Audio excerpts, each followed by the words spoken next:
देखिए class ninth maths के chapter 2 polynomial के एक्सरसाइज 2.5 का थर्ड क्वेश्चन है। ठीक है, तो आइए इसको सॉल्व करते हैं। थर्ड क्वेश्चन देखिए क्या कह रहा है कि हमें फैक्टराइज करना है और क्या करना, आइडेंटिटी का यूज करके फैक्टराइज करना है।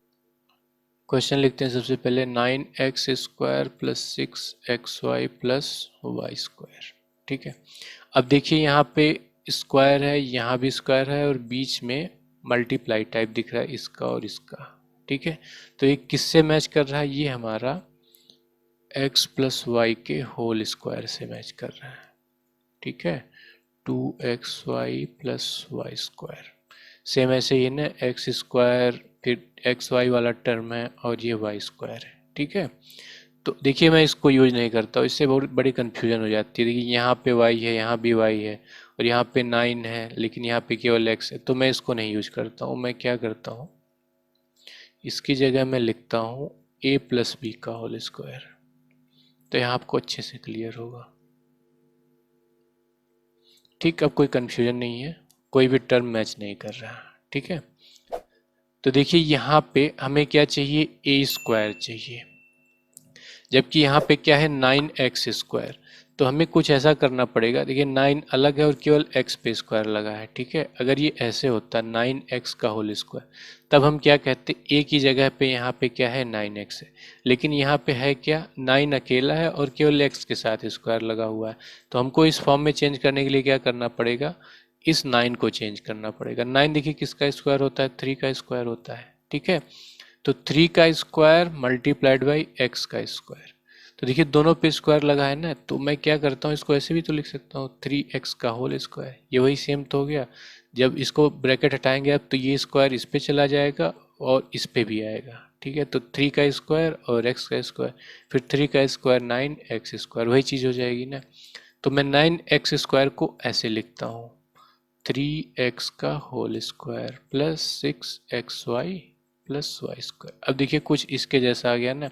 फर्स्ट टर्म तो क्लियर हो गया, ए स्क्वायर है, ए कितना हो गया हमारा 3x, बी कितना है हमारा सीधे सीधे y है।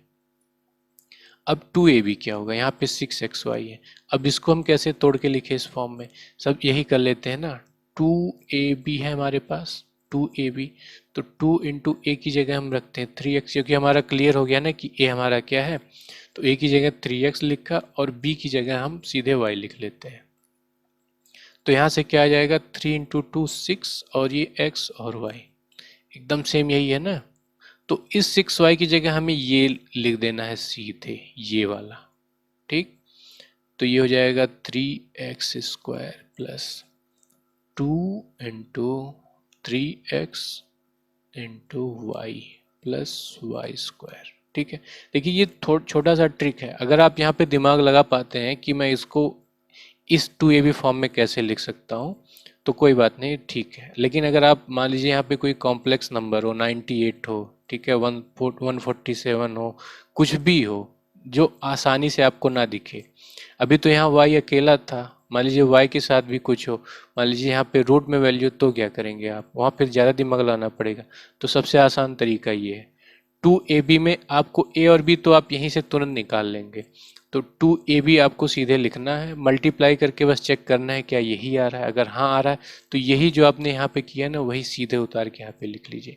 तो अब देखिए यहाँ पे क्या हो जाएगा, ये a² हो गया प्लस 2ab प्लस b²। ये हो गया ना a² 3x, a² plus 2 into 3x कितना है हमारा a ही है, a इंटू b कितना ले रखा है हमने y। ठीक है, तो b यहाँ पे हो गया और ये b का स्क्वायर, ये किस फॉर्म में आ गया, a² plus 2ab plus b², यही है ना। तो ये हमारा क्या हो जाएगा 3x प्लस वाई का होल स्क्वायर। ठीक है, आइडेंटिटी हमने जो यूज की है वो यहाँ पे लिख देंगे, यही वाली। ठीक है, अब इसको फैक्टर फॉर्म में भी लिख लेते हैं, 3x प्लस वाई और 3x प्लस वाई। तो ये हो गया इसका फैक्टराइज। ठीक, तो ये हमारा पहला आंसर हो गया। अब चलते हैं सेकंड पे। सेकंड देखिए क्या कह रहा है, 4y² माइनस 4y प्लस 1। अब देखिए यहाँ पे अगर आप ध्यान से देखेंगे तो यहाँ तो आपको स्क्वायर नहीं दिख रहा है, लेकिन यहाँ पे दिख रहा है। और इस y का यहाँ पे तो y दिख रहा है, लेकिन यहाँ पे कोई स्क्वायर ही नहीं दिख रहा है, ठीक है। लेकिन यहाँ पे स्क्वायर है। क्यों? क्योंकि 1 का स्क्वायर क्या होता है? 1 ही होता है ना। जरूरी थोड़ी कि यहाँ पे भी कोई वेरिएबल हो। जैसे मान लीजिए यहाँ पे रहता 9, तो मैं 9 को किस टाइप से देख सकता हूँ? 3 स्क्वायर की तरह भी तो देख सकता हूँ। तो यहाँ भी स्क्वायर है, यहाँ भी स्क्वायर, और बीच में उन दोनों का मल्टीप्लाई हो सकता है, ठीक है। तो मैं सबसे पहले लिखता हूँ a प्लस बी का। अच्छा, एक चीज़ यहाँ पे देखिए, यहाँ पे बीच में माइनस लगा हुआ है, ठीक है। तो यहाँ पे a प्लस भी नहीं होगा, a माइनस भी होगा। इससे मैच कराते हैं, a square minus 2ab plus b square. अब देखिए यहाँ पे हमें लाना है ए स्क्वायर, यहाँ पे है 4y स्क्वायर। तो मैं इसको क्या लिखूंगा? जैसे पिछले क्वेश्चन में बताया, 2y का होल स्क्वायर मैं लिख सकता हूँ, ठीक है। 2 का जब आप स्क्वायर करेंगे तो 4 ही आएगा, और ये y स्क्वायर हो गया। तो मैंने 4y स्क्वायर को 2y का स्क्वायर लिख लिया, ठीक है। तो a की जगह आपको क्या दिख रहा है? यहाँ पे 2y,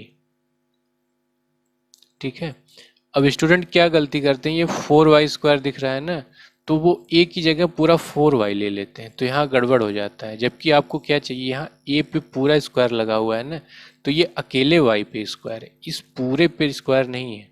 तो ये आप मैच करा ही नहीं सकते। मैच कराने के लिए आपको क्या करना पड़ेगा? इस पूरे का स्क्वायर होना चाहिए। तो a कितना हो जाएगा? 2y हो गया। वैसे अगर आप b पे ध्यान दीजिए तो b कितना है, इसको मैं क्या लिख सकता हूँ? ये वैसे ही लिखता हूँ, प्लस 1 को मैं 1 का स्क्वायर भी लिख सकता हूँ, ठीक है। तो अब देखिए कुछ बी स्क्वायर के फॉर्म में है कि नहीं ये। तो बी देखने पे हमें क्या लग रहा है? यहाँ पे बी कितना है? 1 है, ठीक है। अब माइनस 2ab कहाँ से आएगा?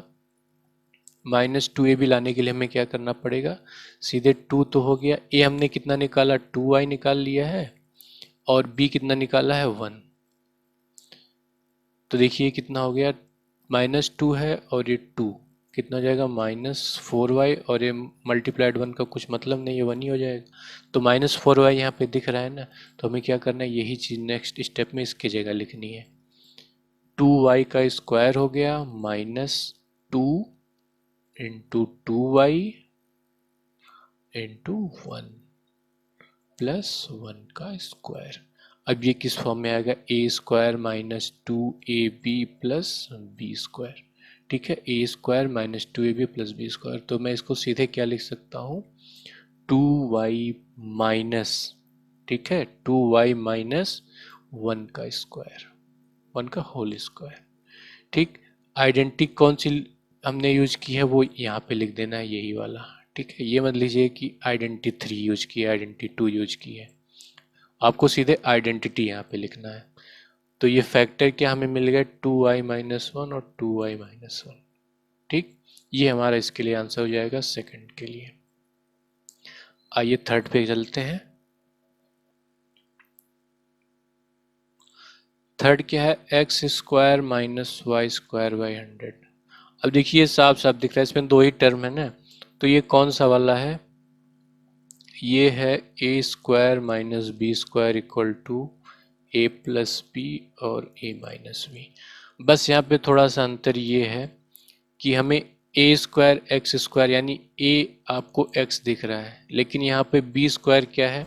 वाई स्क्वायर है, लेकिन नीचे 100 है, ठीक है। अगर मान लीजिए 100 ना होता तो x square minus y square साफ दिखता, तो आप उसको x plus y x minus y लिख सकते थे। लेकिन यहाँ पे 100 दिख रहा है, ठीक है। तो 100 को भी हम क्या करेंगे? इसी फॉर्म में लेके आएंगे, बी स्क्वायर। तो 100 किसका स्क्वायर होता है? 10 का स्क्वायर। तो मैं क्या लिख सकता हूँ? Y square upon 10 square. कुछ कुछ आ रहा है ना पूरा स्क्वायर के फॉर्म में। अब फिर मैं इसको आगे क्या लिख सकता हूँ? वाई बाई 10 का होल स्क्वायर, ठीक है। यहाँ भी स्क्वायर है, यहाँ भी स्क्वायर है, तो स्क्वायर बाहर निकाल लिया, बचा क्या? Y by 10। अब देखिए कुछ फॉर्म में आ गया, ए स्क्वायर माइनस ये पूरा वाई बाई 10 बी स्क्वायर, ठीक है। A square minus b square. तो फिर मैं इसको क्या लिख सकता हूँ? एक्स माइनस वाई बाई 10, ठीक है। यहाँ देखिए ए स्क्वायर माइनस बी स्क्वायर है, तो मैंने ए प्लस बी लिखा है। यहाँ ए की जगह क्या है? एक्स है, एक्स लिख लिया, और बी की जगह क्या लिख लिया? Y by 10। एक में माइनस लिया तो दूसरे में प्लस ले लेते हैं, एक्स प्लस वाई बाई 10, ठीक है। देखिए ऑर्डर से मतलब नहीं, चाहे आप प्लस लीजिए पहले चाहे माइनस लीजिए पहले, कोई फर्क नहीं पड़ता। ठीक है, तो ये तो फैक्टर आ गया आपके यहाँ पे सीधे सीधे। ये हो गया आपका थर्ड वाला। तो फ्रेंड मैं आशा करता हूँ कि आपको ये लेक्चर पसंद आया होगा। अगर पसंद आया है तो वीडियो को लाइक कीजिए और अपने फ्रेंड्स के साथ शेयर भी कीजिए। अगर कहीं कोई डाउट रह गया हो तो आप नीचे कमेंट सेक्शन में क्वेश्चन भी पूछ सकते हैं, मैं जल्दी से जल्दी रिप्लाई करने की कोशिश करूँगा। और एक रिक्वेस्ट है कि आप चैनल को सब्सक्राइब कीजिए और बेल आइकन को ज़रूर प्रेस कीजिएगा, ताकि आपको हमारे चैनल से नए लेक्चर के रेगुलर अपडेट्स मिलते रहें। तो मिलते हैं अगले लेक्चर में, तब तक के लिए धन्यवाद। Thanks for watching.